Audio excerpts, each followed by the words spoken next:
We can't emphasize enough how impressed we've been with Yamaha's product planning over the past 4 to 5 years. The tuning fork company has done a great job creating new platforms and then building variations of them that appeal to a wide variety of buyers, and has hauled away quite a few 10 Best awards in the process. Take the brand new scr950, for instance. This bolt-based scrambler takes on an entirely new personality, despite sharing much of that cruiser's core components. So, what exactly is a scrambler designed for anyway? Looking back to a foregone era, when there wasn't today's niche specialization, if you wanted to ride the dirt, you took your plain old motorcycle pride on some chunky tires, put on long travel suspension, and launched off into the desert. Riders of that age didn't know that they needed a 150 mph ADV bike with 10 inches of travel and cruise control, because that didn't exist yet. Things were simple, and people had fun on what they had. But Yamaha has been making a habit lately of building incredibly fun, amazingly affordable machines that make you just want to get out and ride.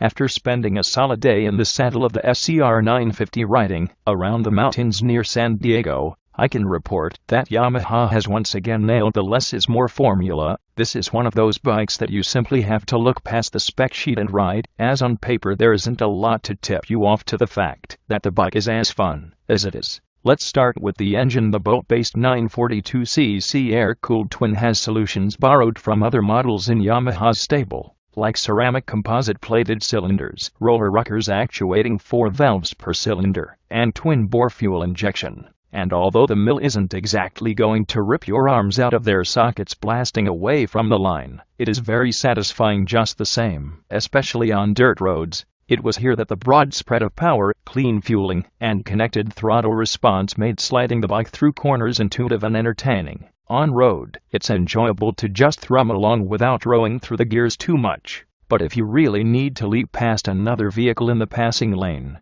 a quick downshift will make it a bit happen without much fanfare. The chassis is designed to offer light handling and competent around-town performance, but actually did much better off-highway than I expected it would. If you are looking for sporting prowess to rival the Ducati Scrambler or Triumph Thruxton, this isn't that bike. At $8,699 it simply doesn't have the high-end suspension and brakes to compete, but it wasn't meant to. The intention wasn't knockout performance, but all-around fun at an affordable price. On road, I was able to ride at a really enjoyable clip, with the real limiting factors being the dual-purpose tires and very basic suspension. The 41mm fork isn't adjustable and offers 4.7 inches of travel, while the preload adjustable shocks offer just 2.8 in of motion.